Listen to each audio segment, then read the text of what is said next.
Good morning, students. This is Rahul Jangir, and I am going to teach economics subject. First of all, we will discuss about the what is the economics. कि economics क्या होता है, economics subject कहाँ से आया है, इसका use कहाँ कहाँ होता है, who derive the economics subject को किसने derive किया था.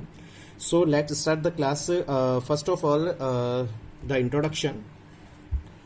Economics is a social science concerned with the production, distribution and consumption of goods and services. कि economics is a social science. कि economics जो है एक social science है concerned with the production, जो कि related होता है production से, distribution and consumption of goods and services. अब what is the mean of the production? Production means to produce the goods and services. Produce the goods and services according to the human needs. Production का means ये होता है कि goods and services का हम लोग production कर रहे हैं according to the human needs. Focus on the word of the human needs. Because of production तो किया जाता है, लेकिन अगर उसके अंदर हम लोग ह्यूमन नीड्स को इंक्लूड नहीं करते हैं तो this things is not related to the production. It means that farmer produce the wheat. Farmer जो है वीट का प्रोडक्शन करता है, फार्मर प्रोड्यूस द वीट. क्यों करता है? Because of it is related to the human needs. Human जो है उसका वो कंजप्शन करता है. Second thing is the distribution. Production हो गया, after that goods and services है उनका हम लोग क्या करेंगे? डिस्ट्रीब्यूशन करेंगे. एंड डिस्ट्रीब्यूशन क्यों किया जाता है? रीजन क्या है? डिस्ट्रीब्यूशन जो इसलिए किया जाता है जिससे कि जो गुड्स एंड सर्विसेज जो है वो सोल वे के अंदर ना रह करके इक्वली वे के अंदर पूरे होल कंट्रीज के अंदर डिवाइड हो सके. एंड डिस्ट्रीब्यूशन का वर्क कौन करता है? डिस्ट्रीब्यूशन जो वर्क है, distribution work is done by the central government and state government in the whole poor societies. जितनी भी पुअर सोसाइटीज होती है, all middle class societies, rich class societies and all over the country. After that ये सारे लोग जो हैं, ये सारे जो पीपल हैं, होल सोसाइटीज जो है, कंट्री जो है, इकोनॉमी जो है, नेक्स्ट जो काम करती है वो क्या करती है? कंजप्शन करती है of goods and services. It studies, ये ऑल्सो स्टडीज करता है how individuals. Individual means, individuals का मीन्स क्या है? Individual families, individual members, individual units, individual firms etcetera. How individual businesses, governments and nations make choices on allocating resources to satisfy their wants and needs. अब वो क्या करता है? Economics क्या बताता है? ये भी अपने को ये भी स्टडी करके बताता है कि किस टाइप से इंडिविजुअल जो बिजनेसेस होते हैं, इंडिविजुअल जो फर्म्स होती हैं, इंडिविजुअल जो गवर्नमेंट्स होती है, नेशंस जो होते हैं, जो उनके पास रिसोर्सेज हैं, वो इन रिसोर्सेज का how they will be use, उनका यूज कैसे करेंगे जिससे कि वो अपनी जो यूनिट्स हैं, अपनी जो कंजप्शन है, अपनी जो नीड्स हैं उनको सेटिस्फाई कर सके. It also trying to determine how these groups should organise and coordinate efforts to achieve the maximum output. In this definition, in this introduction, we will divide the economics in three things. First, three parts. First, economics is a social science. Economics क्या होता है? एक social science होता है concern with the production, distribution and consumption, जो related होता है production से, डिस्ट्रीब्यूशन से एंड कंजप्शन से. Second thing, production, consumption and distribution work कौन करता है? करने का काम कौन करता है? Individual businesses, governments, nations. In nations we will be include the consumers. क्यों करते हैं? To satisfy the wants and needs. अपनी वॉन्ट्स एंड नीड्स को सेटिस्फाई करने के लिए. नेक्स्ट एफर्ट्स वो क्या करते हैं? वॉन्ट्स एंड सेटिस्फाइड करना नॉट ए बिग टास्क. ये बड़ा टास्क नहीं है कि हम लोगों ने कोई भी गुड्स बनाई, उसको हम लोगों ने यूज कर लिया. लेकिन यूज करने से पहले इकोनॉमिक सब्जेक्ट हमारे को ये बताता है कि यूज करने से पहले इस टाइप से हमें यूज करना है जिससे कि सस्टेनेबल डेवलपमेंट भी बना रहे. इकोनॉमिक्स जो रिसोर्सेज है उनका सही तरीके से हम लोग यूज कर सके. This is the modern definition of the economics. This is the modern definition of the economics. अब इकोनॉमिक्स के बारे में हम लोग बात करते हैं कि इकोनॉमिक्स जो सब्जेक्ट है उसको डिराइव किसने किया था. First of all, economics subject was derived by the Kautilya, also known as the Vishnugupta, and also known as the Chanakya. उनको विष्णुगुप्त क्यों कहा गया था? Because of Kautilya father name is the Vishnudhar. Kautilya के फादर का नाम विष्णुधर था, तो उनको विष्णुगुप्त कहा गया। Original name is the Chanakya and Kautilya इसलिए कहा गया बिकॉज ऑफ वो कूटनीति के अंदर, कूटनीति means in the ancient time, पुराने समय के अंदर राजा महाराजा जो थे वो साम दाम दंड भेद की नीतियों का यूज किया करते थे। आप लोग सही तरीके से जानते होंगे कि साम, अगर किसी को भी किसी भी वर्क को करवाना है तो सबसे पहले आप लोग पैसा दीजिए, सबसे पहले उससे सहानुभूति कीजिए, उसको प्यार से बताइए कि हम लोग ये काम करवाना चाहते हैं आपसे। अगर वो काम नहीं करता है, आफ्टर दैट हम लोग क्या देते हैं? दाम देते हैं। दाम यानी मनी देते हैं। देन मनी से भी काम नहीं होता है तो ये सब चीजें हम किस में करते हैं? फोर्सफुल यानी दंड। अगर वो पनिशमेंट से भी काम नहीं करता है तो हर आदमी की एक ना एक वीक पॉइंट होता है जिसको हम लोग किस नाम से जानते हैं? भेद के नाम से जानते हैं। सो फर्स्ट ऑफ ऑल जो इकोनॉमिक सब्जेक्ट है उसका डेरिवेशन जो किया गया था वो चाणक्य ने किया था। And this subject was related to the political science. राजनीति विज्ञान से ये सब्जेक्ट रिलेटेड था। तो इस राजनीति विज्ञान सब्जेक्ट के अंदर सबसे पहले कौटिल्य ने यह बताया था हु इज द किंग, राजा क्या है, his duties, empire way, rules and regulation, types of taxes, ये सारी चीजें उन्होंने बताई थी। जो आज की पॉलिटिकल सिचुएशंस में आप लोग देखते हैं, ये सारी चीजें उन्होंने बताई थी। तो जो सबसे पुराने समय के अंदर जो कौटिल्य थे, उन्होंने इसका इकोनॉमिक्स सब्जेक्ट है उसका डेरिवेशन किया था। Clear? Next, in 17th century professor Adam Smith,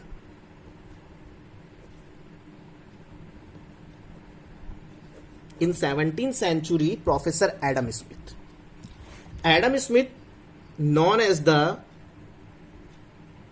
modern father of economics. Adam Smith is also known as the modern father of economics. क्यों कहा गया modern father of economics?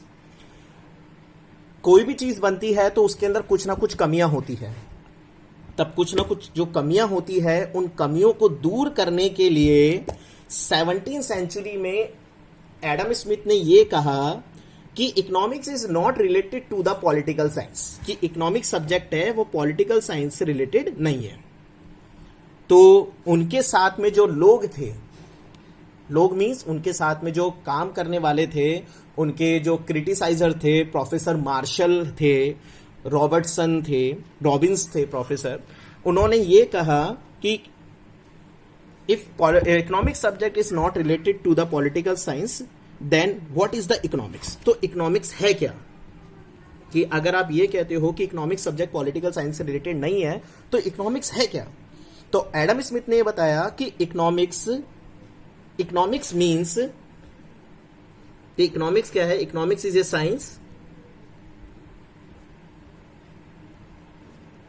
which is related to the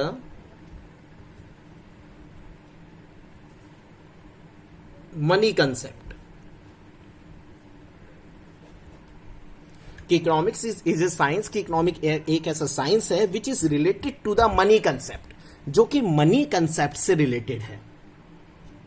तो इस चीज को इन्होंने proof करने के लिए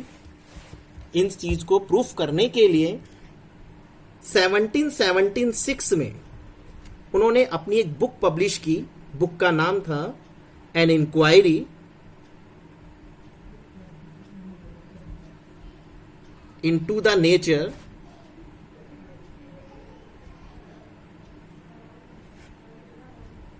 and causes of wealth of nation. An inquiry into the nature and causes of wealth of nation. An inquiry into the nature and causes of wealth of nation. अगर इतना लंबा नेम आपको लर्न नहीं होता है तो this is sufficient wealth of nation. Wealth of nation is also sufficient. So he was published a book in 1776, an inquiry into the nature and causes of wealth of nation. After that, फिर जो criticisers थे उन्होंने ये कहा कि हम लोग मान लेते हैं कि economics is a economics is a science which is related to the money concept, but economic जो सब्जेक्ट है वो काम कैसे करता है. In the ancient time economics is related to the political science and politically way के अंदर वो वर्क करता था. But in the modern way economics कैसे काम करता है, मनी से तो रिलेटेड है. तो एडम स्मिथ ने बोला कि इकोनॉमिक्स जो सब्जेक्ट है, economics in the money way, there are two activities.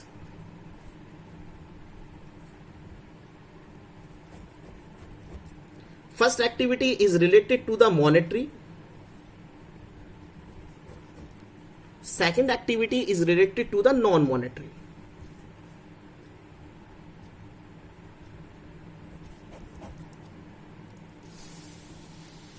Monetary means economic activities.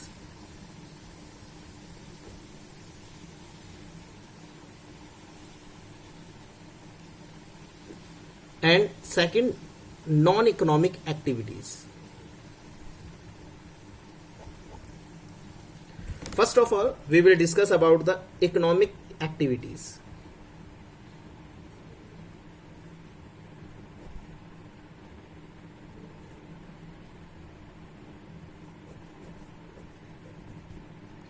Economic activities is also known as monetary activities.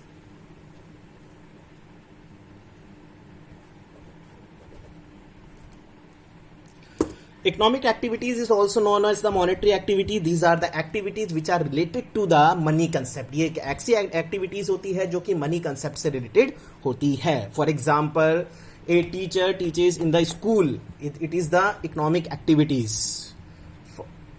A shopkeeper sell the goods and services.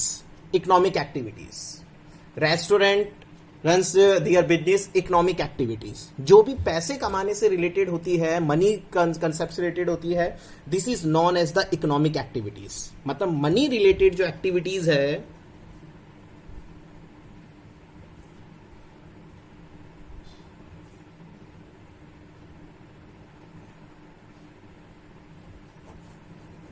it is known as the economic activities. Second activity is the non-economic.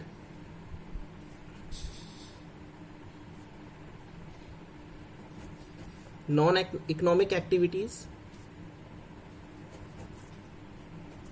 Non-economic activities is also known as the non-monetary activities. These activities are not related to the money concept. These activities is related to the love and affection. For example, your mother cooking food for the family. अपनी माता जी जो है, अपनी mummy जो है, हमारे लिए खाना बनाती है.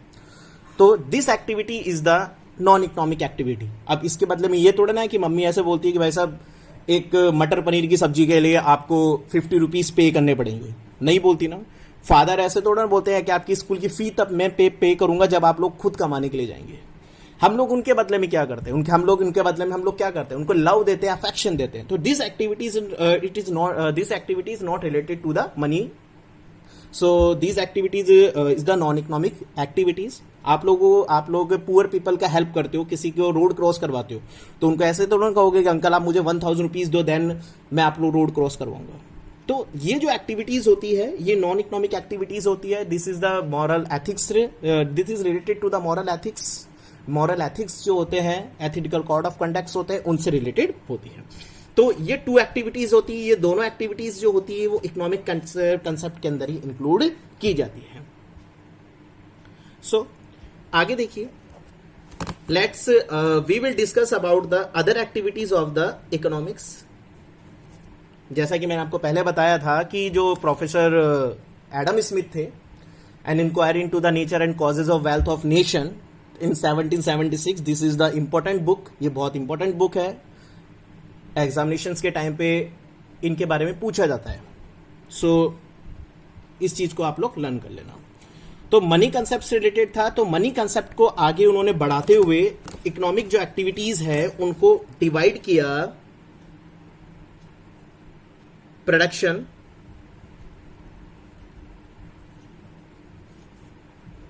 Second distribution,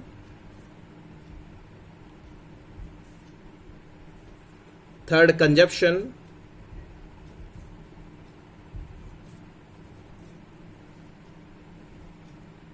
fourth exchange,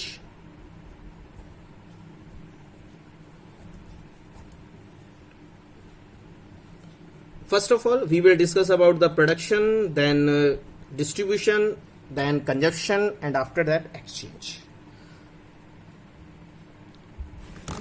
What is the production? Production क्या होता है?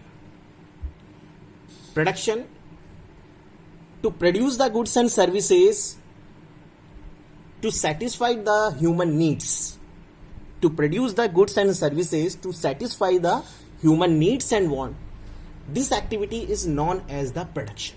तो ये जो एक्टिविटी होती है ये प्रोडक्शन के इंक्लूड की जाती है।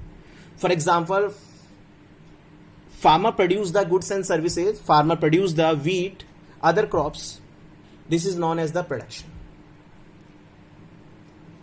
Any person who did this activity, जो इस एक्टिविटी को करता है, it is known as the producer. जो प्रोडक्शन को करने वाला होता है उस पर्सन को हम लोग किस नाम से जानते हैं? प्रोड्यूसर के नाम से जानते हैं। फॉर एग्जाम्पल, एप्पल कंपनी जो है वो मोबाइल फोन्स बनाती है, मैन्युफैक्चरिंग करती है मोबाइल फोन्स। सो प्रोड्यूसर कौन हुआ? Apple company. Easy. After that, next step is the distribution. It means, distribution means to distribute the goods and services in equally way. Distribution का मीन क्या होता है? Distribution का मतलब आप नॉर्मल समझते हैं कि हमारे पास जो गुड्स एंड सर्विसेज उनको बांट दो, डिस्ट्रीब्यूट कर दो। आपके पास सपोज करो कि आपके पास 10 यूनिट्स है, बिस्किट्स की 10 यूनिट्स है, 10 packets, you have 10 packets of biscuits, then 3 and you want to distribute the 3 members. आप लोग 3 मेंबर्स को या 3 पर्सन्स को डिस्ट्रीब्यूट करना चाहते हो। आपने एक को 4 दे दिए, एक को 3 दे दिए, एंड आफ्टर दैट 3 दे दिए। तो ये जो प्रोसेस है आपका डिस्ट्रीब्यूशन है। But in the economics this is not is the perfect distribution. Distribution नहीं कहलाएगा ये। क्यों नहीं कहलाएगा? इकोनॉमिक सब्जेक्ट ये कहता है कि आपको डिस्ट्रीब्यूशन करना है तो इक्वली वे के अंदर किया जाए। अब इक्वली वे के अंदर तो ऐसा नहीं है कि सबको आप लोग ऐसे दे रहे हो। मतलब गवर्नमेंट ने distribution work is done by the central and state government, and central and state government categorise the person according to their needs, BPL, APL, middle class, poor families, rich families, etcetera. Next, consumption. Consumption is a process which satisfy the human needs and wants. Consumption एक ऐसा process होता है, consumption एक ऐसी प्रक्रिया होती है, एक ऐसा चीज होती है जो कि ह्यूमन नीड्स जो होती है, उनकी जो वांट्स होती है, उनको सेटिस्फाइड करने का काम करता है। That is the consumption. Focus on the words of on human needs and wants to satisfy the human needs and wants. अगर किसी भी चीज से आप लोग सेटिस्फाइड नहीं होते हो तो this process is not called the consumption, तो उसको हम लोग कंजप्शन नहीं कहेंगे। ये बात ध्यान रख लेना। आप लोगों को पानी की प्यास लग रही है और मम्मी आपको बोलती ले बेटा जाके बॉर्नविटा पी ले, तो this process is not as the consumption. वो आपको कंजप्शन नहीं होगा। क्यों नहीं होगा? इससे आपकी जो ह्यूमन नीड्स है, आपकी जो वांट्स है, वो सेटिस्फाई नहीं हो रही है। यू आर हंग्री, आप लोग भूखे हो, आप लोगों को खाना खाना है, लेकिन आप खाना खाते वक्त मम्मी आपको बोलती बेटा एक काम कर, पानी पी के काम चला। ये आपका कंजप्शन प्रोसेस है? नो, क्योंकि इससे आपकी ह्यूमन नीड्स एंड वांट्स जो है वो सेटिस्फाई नहीं हो रही है। तो कंजप्शन जो प्रोसेस कौन करता है? कंज्यूमर करता है। क्यों करता है? To satisfy the human needs and wants. अपनी जो ह्यूमन नीड्स होती है और वांट्स होती है उनको पूरा करने के लिए। और कंजप्शन प्रोसेस जो होता है it is also related to the income. किससे रिलेटेड होता है? इनकम से रिलेटेड होता है। ध्यान रखना, कंजप्शन जो प्रोसेस होता है this is related to the income. If the income will increase then consumption will also increase.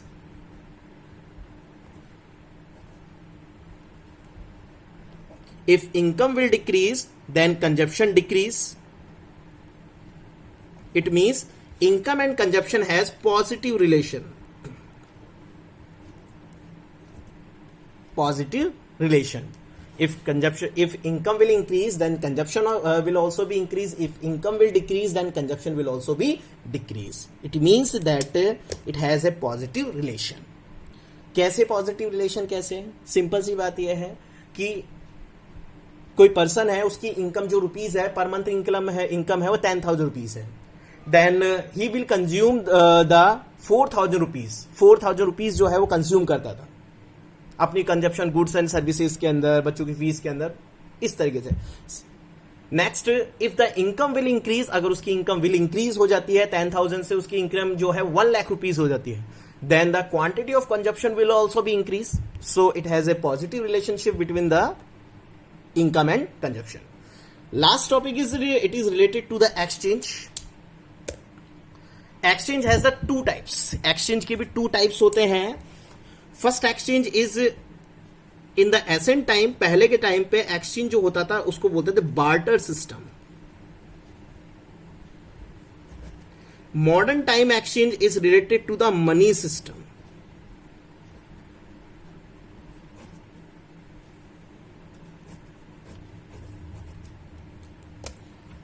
Exchange means goods and service, to exchange a goods and services, की goods and services को exchange करना.